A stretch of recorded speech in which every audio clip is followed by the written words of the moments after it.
Nous vous souhaitons la bienvenue partout où vous nous regardez au travers le monde. Nous, c'est AC Company TV, Thiago Lawengi. Nous émettons en République démocratique du Congo, en province du Sud Kivu. Et aujourd'hui, nous sommes dans la ville d'Uvira. Avec mes invités, nous allons décortiquer d'un thème tellement intéressant concernant les consultations initiées par le chef de l'État, M. Félix Tshisekedi. Et à la présentation de cette émission, je suis Walasa Wabeja Adolphe. Et dans quelques poussières de secondes, je vais vous présenter mes invités.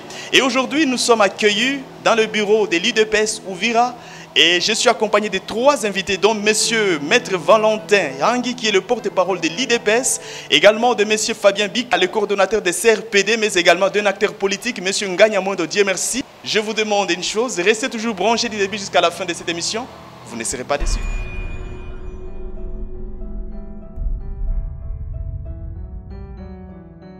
Voilà, comme je vous ai annoncé du début de cette émission que nous sommes dans prospective d'un grand Congo RDC, je suis accompagné de trois invités qui vont d'abord se présenter. Bonjour messieurs. Bonjour, je suis M. Bika Selemani Fabien, directeur du Centre de recherche pour la paix et le développement. C'est une organisation locale qui œuvre à Uvira en matière de paix et développement au Sud Kivu et en République démocratique du Congo. Merci. Merci beaucoup également. Je suis accompagné de Maître qui va aussi se présenter quand même. Merci, moi c'est Maître Valentin Hangi Birang, je suis le secrétaire fédéral, chef de département de la communication, information et médias, porte-parole de l'IDPS, Fédération Rurale Sud Kivu 2, Uvira Fizi. Merci beaucoup. Oui, bonjour et bonsoir à tous les téléspectateurs de cette émission. Je me nomme Nganya Mwendo, Dieu merci. Je suis acteur politique dans la ville d'Uvira. Je suis content de pouvoir débattre avec mes co-débatteurs sur les sujets concernant les consultations initiées par les chefs de l'État. Merci. Comme je vous ai annoncé du début de cette émission qu'aujourd'hui nous allons analyser avec mes invités les consultations initiées par M. Félix Tshisekedi. Et je dois vous dire une chose que M. Félix Tshisekedi a dit qu'il entamerait cette semaine des consultations avec des leaders politiques et sociaux pour la refondation d'une union sacrée, mais aussi parvenir à surmonter la crise qui gangrène actuellement dans ce pays. Alors la question qu'on doit se poser, est-ce que ces consultations aboutiraient à de bons résultats ou est-ce que ces consultations cassent? Et dans le cas contraire, si ces consultations n'arrivent pas à de bons résultats, quelles sont les conséquences? Et je commence avec Maître Fabien Bika. Comment avez-vous accueilli les discours du chef de l'État? Merci beaucoup, M. Adolphe Walasa. C'est avec grand plaisir que je vous remercie de m'avoir invité pour participer à cette émission. Et comme vous venez de me poser la question par rapport au discours du chef de l'État, Son Excellence, M. le Président de la République, a initié une démarche de concertation. L'objectif principal, c'est de consulter toutes les couches de la population, surtout les forces novatrices du pays, pour avoir les idées par rapport à ce que les Congolais pensent actuellement par rapport à la crise qui persiste en République démocratique du Congo. Personne n'ignore qu'aujourd'hui, le pays traverse un moment très difficile, surtout la coalition au pouvoir, les FCC et les CACH. Il y a beaucoup de choses qui ne vont pas vraiment entre ses partenaires. Et le président de la République a jugé bon de s'arrêter un moment et d'écouter la population et d'écouter les Congolais, ce que les Congolais veulent et ce que les Congolais pensent. Personnellement, je salue cette démarche parce que c'est une démarche salvatrice qui va permettre à ce que le Congo ne puisse pas être pris en otage comme nous le voyons aujourd'hui par un certain nombre de personnes qui pensent que tout doit se faire qu'avec eux et sans eux, il n'y a pas le Congo. Et cette démarche, comme le président l'a initié, va lui permettre de prendre les décisions idoines comme le garant de la nation pour que ce pays qui nous a été légué par les pères de l'indépendance puisse aller de l'avant comme il a toujours été souhaité par tous les Congolais. Et donc nous souhaitons au président de la République de bien continuer avec les consultations qu'il avait déjà initiées et qui ont déjà commencé depuis hier d'ailleurs, parce qu'il y a déjà des personnes qui avaient déjà été consultées et cette démarche continue encore aujourd'hui. Et donc c'est une démarche salvatrice si jamais ça aboutit aux objectifs que lui-même s'est fixé. Oui. Merci beaucoup. Une démarche salvatrice. Que pensez-vous d'autres analystes avec qui je suis sur ce plateau? Je dois aussi interroger la même question à monsieur Nganya Mwendo Dieu merci. Que dites-vous à propos du propos de monsieur Bika Mbika? Une démarche salvatrice. Bon, merci pour la question. Dire que la démarche à question est une démarche salvatrice, de ma part, je dirais que c'est une utopie. Puisque sur ce plateau, nous sommes là pour élucider, pour éclaircir, pour montrer au peuple, pour dire au peuple ce qui doit être fait afin que le pays puisse quitter la situation dans laquelle il se retrouve. Donc, de ma part, quand M. Bic, en tant qu'analyste, dit que la démarche initiée par les chefs de l'État est une démarche salvatrice, pour moi, je dirais que c'est une démagogie totale. Pourquoi est-ce que je l'ai dit? La démarche en question n'est pas fondée sur des bases légales, puisque l'IDPS et M. Tshisekedi lui-même, qui prônent l'état des droits, doivent, dans tout ce qu'ils feront, doivent se référer, doivent avoir comme référence ou bien la base des bases, les fondements de toutes leurs actions, la Constitution qui est la loi. Donc l'état des droits ne consiste pas uniquement à poursuivre les criminels, l'état des droits consiste aussi à respecter les tests, car sans ces tests-là, nous ne pouvons pas avoir une ligne directrice qui peut permettre à ce que nous puissions vivre dans la paix. Puisqu'il y a un adage juridique qui dit la dictature commence là où la loi finit. Car là où il y a un agrégat humain, il ne manque jamais les désordres, puisque tout le monde cherche à s'accaparer tous ces deux-là besoins. Et par conséquent, il faut qu'il y ait des règles qui doivent régir les gens qui sont membres de cet agrégat, afin qu'il y ait la paix et que la paix règne entre eux. Alors, si le président initie ces démarches, il se réfère sur quelle base? C'est ça la première question que nous devons nous poser. Sur quelle base il se réfère? Puisque nous estimons et nous présumons que tous ceux qui sont dans les institutions, là je parle des institutions électives, je parle du Parlement et je parle aussi de la présidence, mais aussi du gouvernement.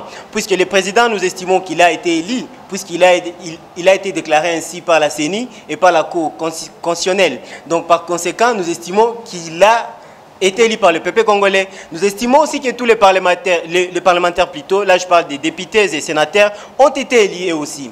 Donc si on initie cette démarche, on l'initie pour aboutir à quoi? Et on se réfère sur quelle base?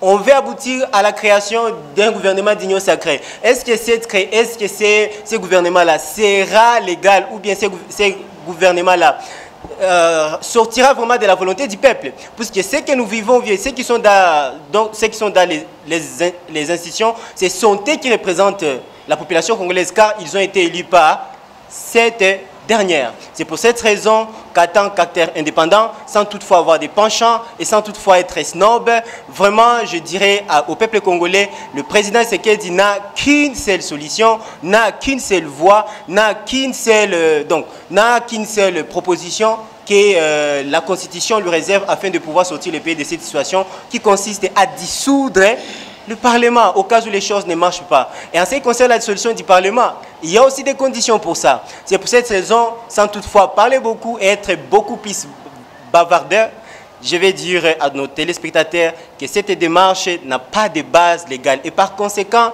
elle n'aura pas des aboutissements. C'est ça, messieurs les journalistes. Merci beaucoup. Une démarche qui n'a pas de base légale. Également, dans cette émission, je suis accompagné du porte-parole de l'IDPS au niveau d'Uvira et Fizi. Maître Valentin, que dites-vous à propos de ce qui intervient, monsieur Nganya Mwendo? Merci, messieurs les journalistes. Et je dis merci pour m'avoir invité à cette émission. Pour ce qui concerne ces consultations, je viens de suivre notre frère à côté ici, qui vous a parlé que c'est une démarche salvatrice. Ça, c'est vrai. Mais de l'autre côté, mon co-débatteur, Dieu merci, Maganya, vous dit que non, ça n'aboutira à rien. Rien de nouveau sortira de ces consultations. Moi, je dis non. Parce que vous savez, nous devons éviter d'être très pessimistes ou négativistes. Et vous savez, il vous a parlé d'histoire de quelle base légale qui donne mandat ou pouvoir au chef de l'État de convoquer ces consultations. Je vous dis que la base légale est là. Je le réfère ou je l'envoie à l'article 69 de notre Constitution, en vigueur, qui donne le pouvoir au chef de l'État comme arbitre Au cas où il trouve que non, rien ne marche dans le pays, il a ses prérogatives et ses pouvoirs de convoquer les consultations pour se référer d'abord à la population qui est le primaire et le souverain primaire. Il doit chercher les problèmes, les souffrances de son peuple. Félix est passé chef de l'État élu démocratiquement et nos amis ont eu la majorité parlementaire. Nous nous sommes dit qu'on pouvait coaliser ensemble pour faire avancer le pays. Mais c'est le contraire. C'est le contraire parce que nous nous sommes vus que nos amis avaient des agendas cachés. Parce que quelqu'un qui, c'est pour moi en train de faire le caporalisme derrière la tête de quelqu'un. Un premier ministre qui est en train de suivre Joseph Kabila Kabange, personne morale ou autorité morale, qui ne reviendra jamais encore à la présidence. Alors vous voyez tout ça, avant de nommer, il faut consulter, il faut d'abord aller voir les Yémen, selon nos amis du FCC, il faut prendre des positions, il faut d'abord consulter. Alors tout ça, ça a bloqué la machine. Alors le chef de l'État s'est bité par ces problèmes, trouvant que non, rien ne pouvait marcher parce que les accords prenaient le-dessus. Et le chef d'État dit non, niet, je dois d'abord me référer à la Constitution, il s'est référé à l'article 69, il est revenu vers la population pour d'abord leur poser des questions et écouter le peuple de ce qu'ils veulent pour que le pays marche. C'est la raison pour laquelle il s'est dit non, pas question, je reviens d'abord vers mon peuple, je vais leur poser des questions pour savoir de quoi ils souffrent parce que j'ai trouvé avec ces accords, il n'y a pas l'intérêt supérieur ou général de la population congolaise. Raison pour laquelle il a fait recours et la base légale lui donne droit, c'est l'article 69. Je réponds déjà à mon ami, Dieu merci. La base légale est là. Il ne peut pas me parce que j'ai la Constitution avec moi ici. S'il a une autre base légale, s'il n'y en a pas qu'il me prouve ici, c'est là donne le pouvoir à Fatih Béton de consulter. Et après ces consultations, vous verrez, il y aura une suite favorable et le peuple congolais sera très content. Et vous verrez, ce pays, la RDC, va marcher. Merci beaucoup. Maintenant, dans le cas contraire où il n'y a pas une suite favorable, quelles sont les conséquences, monsieur Fabien? Merci beaucoup. Je vais revenir pour 30 secondes par rapport à ce que M. Dieu Merci a dit. C'est vrai, la Constitution donne au président de la République le pouvoir de dissoudre le Parlement. C'est vraiment de son pouvoir. Mais avant d'arriver là-bas, dissoudre le Parlement, le président de la République, lui, a pensé qu'il était d'abord important de consulter la population. Si la population veut vraiment que le Parlement soit dissous, si c'est ce que la population vraiment veut, alors le chef d'État le fera. Parce que dans tout ce que le chef de l'État fait maintenant, c'est chercher l'intérêt supérieur de la population. En ce que je sache, le FCC a bloqué la machine. Vous ne l'ignorez pas que le FCC a bloqué la machine. Le président de la République a prôné la gratuité. Vous et moi, vous savez que le FCC a marché à contre-courant de la gratuité.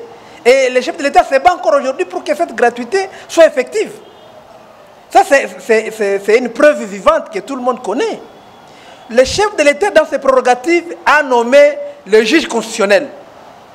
Mais le FCC s'est insurgé contre ça. C'est inadmissible. On ne peut pas s'insurger contre une des autres du président de la République. Moi, je n'ai pas vu ça ailleurs, qui vit seulement au Congo. Et je ne sais pas si c'est lors de qui, lors de la prestation du serment de ce juge constitutionnel, le président de la République a réquisitionné l'Assemblée nationale. Mais à la grande surprise, Madame la présidente de l'Assemblée nationale a sciemment bloqué les portes de l'Assemblée nationale. Ça, c'est quoi ça? Mais le chef de Madame Mabunda, c'est qui? Mais c'est le président de la République, de toutes les façons. Il est président de l'Assemblée, mais il y a le président de la République qui est au-dessus de toutes les institutions. Alors, le peuple, aujourd'hui, a besoin de savoir la vérité. Si nous sommes invités dans les émissions pareilles, vraiment c'est pour dire la vérité à la population qui a tant souffert et qui a vraiment besoin du changement. La question, si les consultations n'aboutissent pas, eh bien, le président voudrait créer une union sacrée. Et l'union sacrée, c'est ce que moi j'ai appelé une démarche salvatrice, parce qu'avec l'union sacrée, toutes les forces de la République doivent se retrouver ensemble. Et ils vont décider de quoi faire. Kabila l'a fait. Il y a eu les concertations nationales.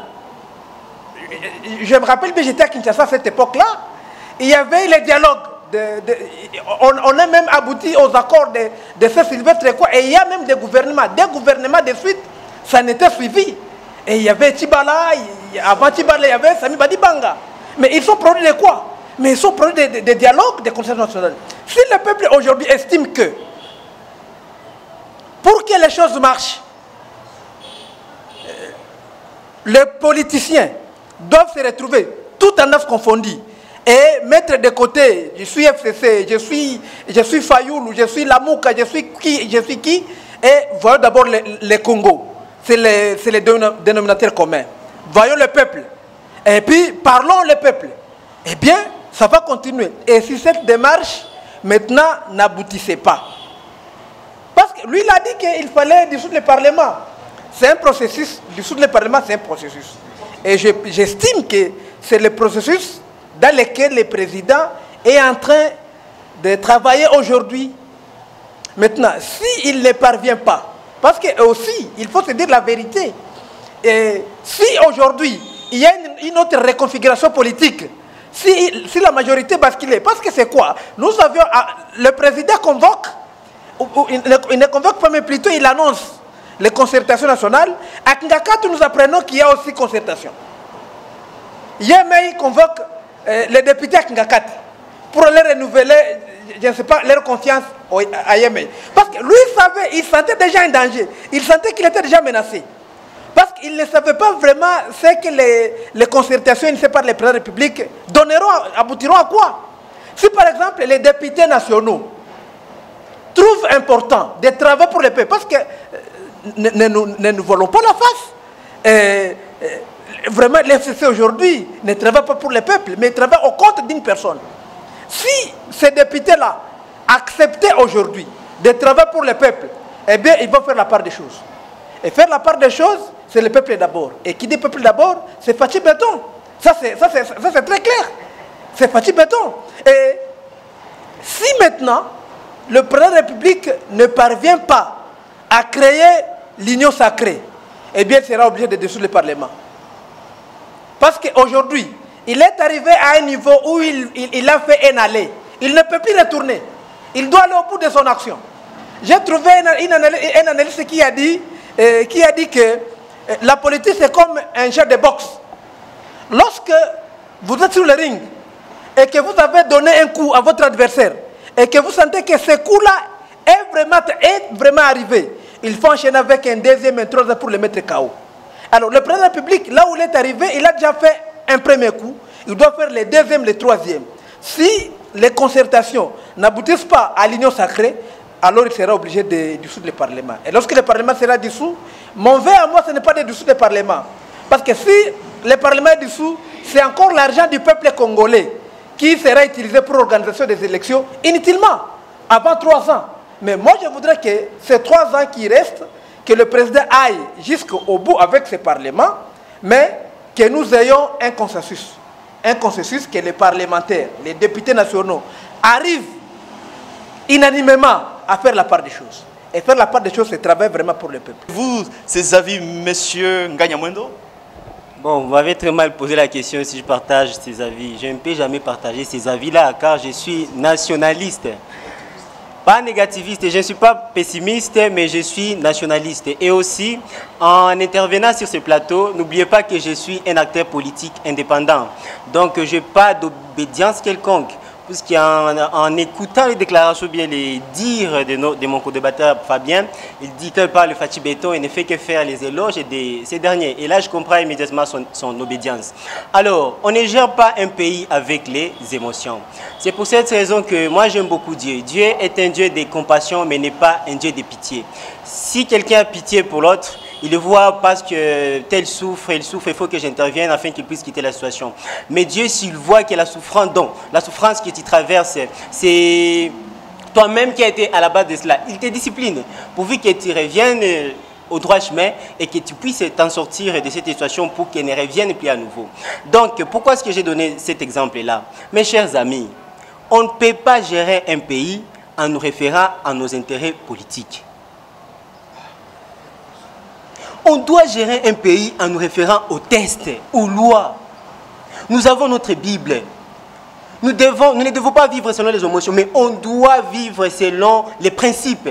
Et l'État doit être dirigé selon les principes. Et où est-ce qu'on va trouver les différents principes et les différents règlements qui doivent régir ou bien qui doivent orienter la direction du pays? C'est dans notre Bible qui est la Constitution. Mais avant de poser une action, il faut toujours se référer à la Constitution. Quand on dit qu'en 2000, donc, lorsque Kabila était président, il a initié les concertations, après il a initié les dialogues. Mais la crise que traversait Kabila n'est pas la même crise que traverse Tshisekedi. Actuellement, nous avons une crise, selon moi, nous avons une crise de légitimité. Puisqu'il y a un problème de légitimité. C'est pour cette raison que Martin Fayoulou a toujours itéré, a toujours dit, les seuls plans de sortie de la situation dans laquelle se trouve la RDC, il faut qu'on organise la transition. Je ne suis pas de son avis, puisque je suis démocrate. Nous devons prôner les bonnes valeurs. Pour moi, je reconnais du moment que la Cour constitutionnelle et la CENI a proclamé tel et accepté par le peuple congolais, on les reconnaît qu'ils ont été élus sur telle ou telle autre institution. Et par conséquent, nous devons prendre acte. C'est pour cette raison que moi, je préconise une chose. La seule solution qu'a l'IDPS, et c'est que recommande la Constitution pour que l'IDPS puisse sortir de la crise dans laquelle elle se retrouve à présent, il faut soit qu'elle accepte de régner sans toutefois gouverner, ou soit qu'elle puisse dissoudre l'Assemblée ou donc le Parlement. Pourquoi est-ce que je l'ai dit? Si on consulte les gens, ils vont aboutir à quoi? Pour avoir une majorité.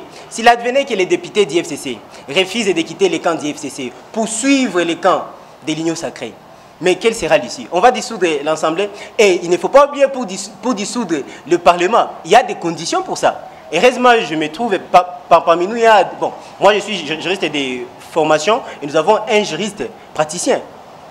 Il y a des conditions pour ça. C'est pour cette raison il n'a pas en premier lieu songé à dissoudre le Parlement. Et s'il est intelligent, s'il sait calculer, calculer politiquement, il faut qu'il crée une crise qui va permettre à ce que toutes les conditions soient réunies afin que le Parlement soit dissous.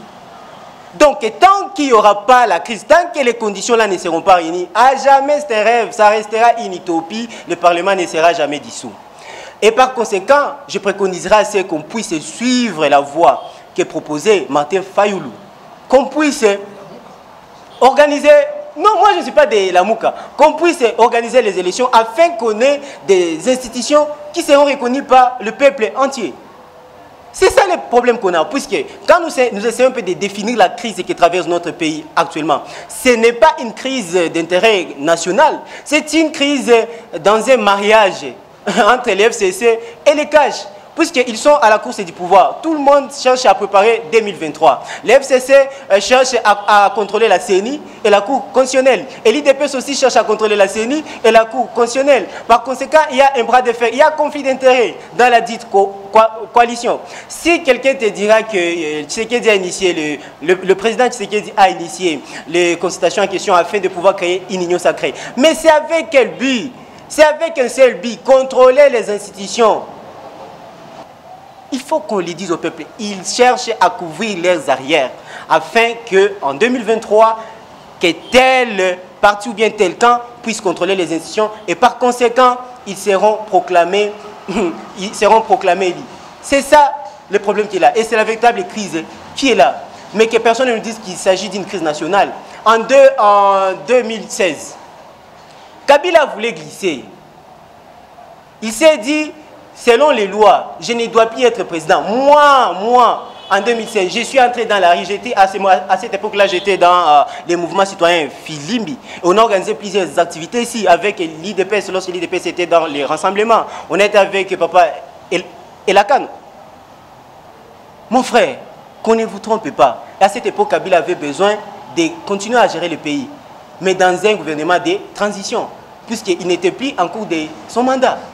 C'est ça, mais la crise actuelle, est-ce que nous sommes dans une transition? On a des institutions qui ont été bien établies par la voie électorale. Tous ceux qui sont dans les institutions ont été élus. Alors nous dire qu'on doit initier des consultations afin de pouvoir aboutir à un gouvernement d'union sacrée, c'est une utopie. La seule voie qu'a le président de la République consiste à pouvoir dissoudre le Parlement en respectant les conditions qui doivent être réunies,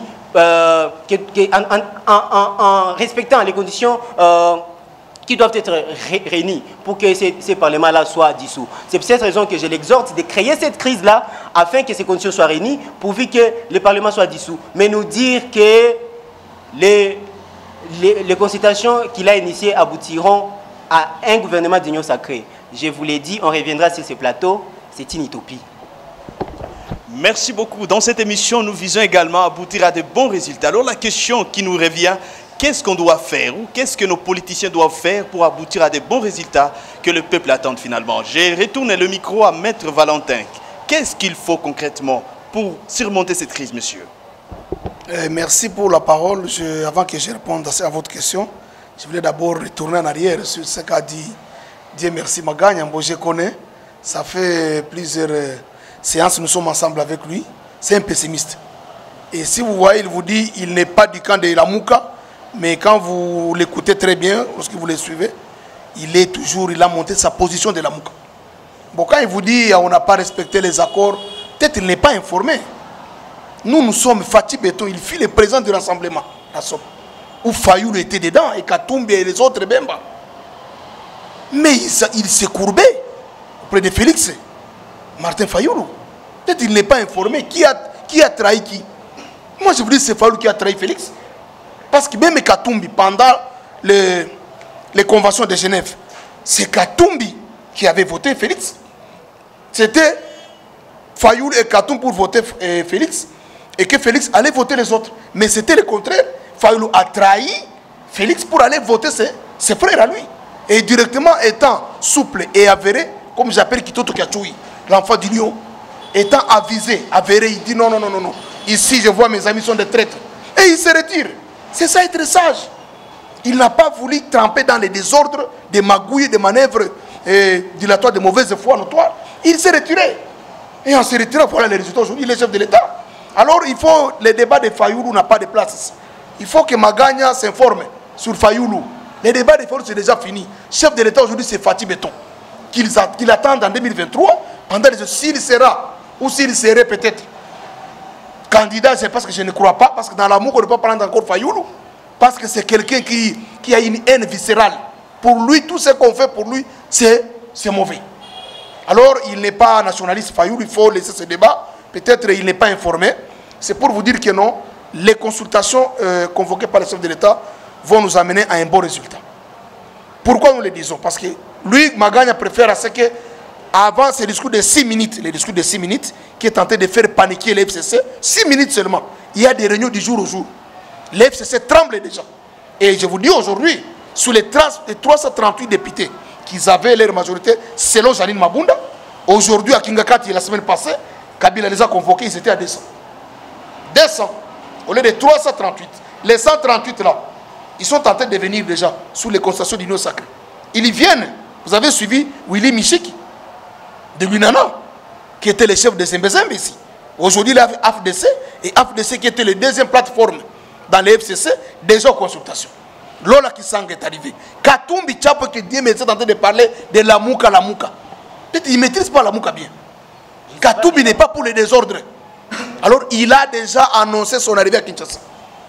Et Fayoulou a déjà même lancé des communiqués pour aller acquérir à l'aéroport d'Engeli. Il vient pour les consultations.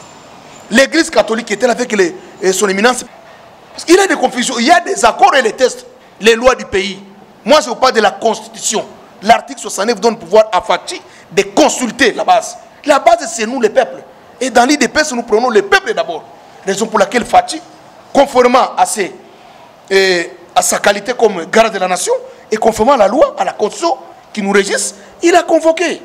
Alors que Magagna s'apaise, Dieu merci, gagne, Dieu merci, ce que les chefs d'État sont en train de faire, c'est pour l'intérêt de nous tous. Que tu sois analyste, démocrate, indépendant, nous du cash, vous soyez de la Mouka FCC, c'est pour l'intérêt de nous tous. Alors nous devons être derrière Fatih Béton, parce que ces consultations vont aboutir à un bon résultat. Raison pour laquelle il a d'abord préféré se référer, se retourner vers la base pour écouter. Et vous verrez à la fin, parce que dans une semaine, ça va se clôturer le 8 de ce mois. Et dans une semaine, il va revenir encore auprès de nous pour maintenant donner des grandes lignes et des décisions. Si lui il a besoin que le Parlement soit dissous, si le chef d'État dans ses prérogatives trouve qu'il faut qu'il dissout le Parlement, il le fera. S'il trouve qu'il ne faut pas dissoudre, il peut rester avec ça, comme l'a dit mon ami Fabien, avec la majorité qu'il aura, ça va faire disparaître tous les Janine Mabunda, l'Assemblée et le Sénat, et Ilunga Ilunkamba va tomber, et il y aura un informateur, et on va réformer encore, parce qu'il a parlé de la refondation. Merci beaucoup, le pays va marcher. Et comme nous sommes presque à la fin de cette émission, Fabien, qu'est-ce que tu dis à ceux qui te captent maintenant? Oui, par rapport à ce que nous captons maintenant, j'ai peut-être un message de paix. Un message les rappelant à la vigilance, d'être trop vigilants, de se tourner vers Kinshasa, parce que c'est là où se jouent les grands enjeux du pays aujourd'hui. Les concertations initiées par le chef de l'État, notre lendemain en dépend. Donc notre futur en dépend. Notre futur à nous et le futur de nos enfants en dépend. Donc la population doit patienter, doit prendre son calme. Ce n'est plus encore pour très longtemps. Le 8, ça va finir. Et le président de la République, chef de l'État, va prendre son temps de réunir sa force. Et tout en respectant la Constitution, il va annoncer les grandes mesures qu'il aura prises par rapport à notre pays. Et pour terminer, je ne partirai pas de ce plateau sans pour autant faire un coucou à mon boss de boss, Baleke Idrissa. Merci beaucoup. Merci beaucoup. Nous sommes presque à la fin de cette émission. Mais également, oui, également, avant de terminer, on va se demander à M. Ngagnamondo Dieu merci de son mot de la fin. Oui, en ce qui concerne ma conclusion, je vais dire d'abord à nos téléspectateurs que je ne suis pas fanatique, mais je suis objectif et je n'ai pas de parti pris.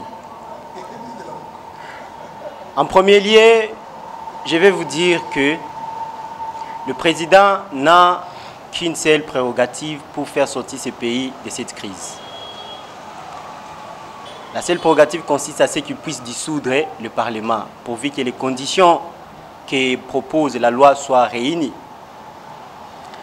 Mais aussi, ne vous attendez pas aux grands résultats par rapport à ces consultations, puisque vous finirez par vous rendre compte qu'il y aura toujours une certaine majorité. Et c'est ce que le président de la République cherche. Il veut gouverner en ayant une majorité. Mais cette majorité-là, elle aura comment? Nous savons que pour être dans les institutions démocratiques, pour être dans les institutions Parlement et Président, il faut être élu. Donc, tout ce qu'il est en train d'initier consiste juste à chercher un positionnement par rapport aux problèmes qu'il est en train de connaître ou bien par rapport aux problèmes qu'il connaît dans leur coalition FCC-CACH. Et enfin, peuple congolais, sachez que tout ceci dépend de notre avenir. Nous sommes dans un régime démocratique dans lequel nous avons la séparation du pouvoir. Les trois pouvoirs s'équivalent tous. Donc le pouvoir exécutif n'est pas au-dessus du pouvoir judiciaire, le pouvoir judiciaire n'est pas au-dessus du pouvoir législatif. C'est ce que j'ai dit, puisque moi je me réfère à la loi, les tests sont là. Il n'y a pas une institution qui est supérieure à l'autre, mais ce sont les rôles ou bien les responsabilités qui diffèrent plutôt. Donc, peuple congolais, de ces consultations, attendez-vous juste à une mascarade. Il n'y aura pas grand-chose. Et si ces consultations aboutissent, vous vous retrouverez juste encore avec la même majorité au niveau du Parlement qui sera toujours les FCC, puisque tout le monde sera consulté et les hommes et les candidats FCC aussi seront consultés. Par conséquent, ils resteront toujours majoritaires. Et c'est pour cette raison que je dis, la seule décision salvatrice consiste à la dissolution du Parlement. Merci. Également, nous demandons à Maître Valentin de parler son intervention de la fin. Et merci, monsieur les journalistes. Vous devez comprendre, vous allez comprendre que quand Dieu merci vous dit que non, le pouvoir judiciaire n'est pas au-dessus du pouvoir législatif ou le chef de l'État n'est pas au-dessus de l'un de ses pouvoirs, il se trompe. Je le réfère toujours à l'article 69. C'est parce qu'on n'a pas du temps.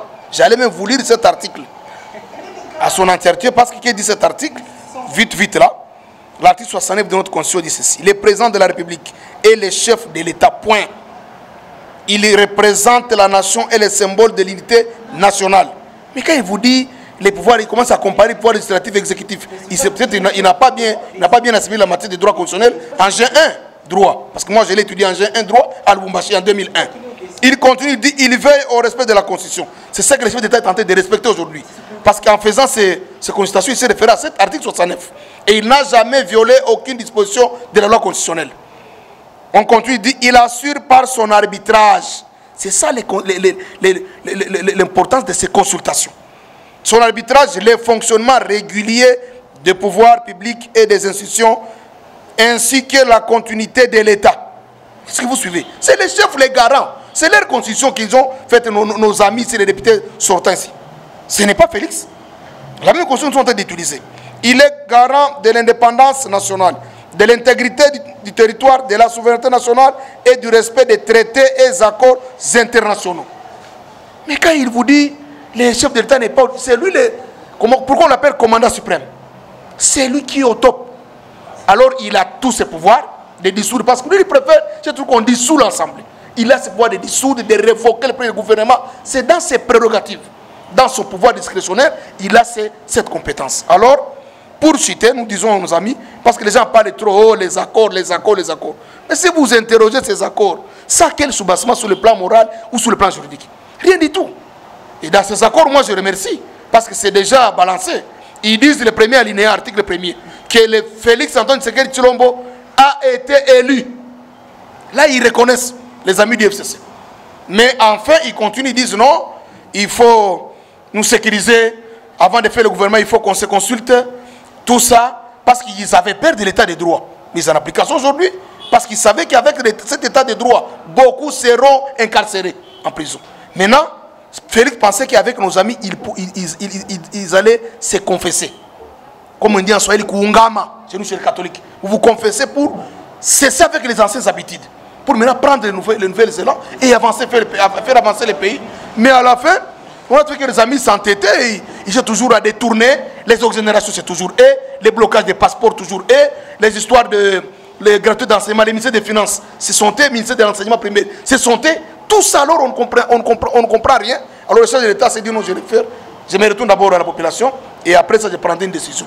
Et que la population soit derrière le chef de l'État pour ces consultations. Et vous verrez qu'après ça, il y aura un bon résultat. Et le peuple congolais sera très content. Et le pays va décoller. Et tout le monde appréciera les initiatives du chef de l'État et sa vision. Merci beaucoup. Politiques, mais également sociaux. Et aujourd'hui, nous étions au bureau de l'IDPS, ici à Uvira. Et la présentation de cette émission, c'était Wala Sawabesh Adolphe. C'est une émission de AC Company TV Tchagola Wengi. Et nous vous disons à la prochaine.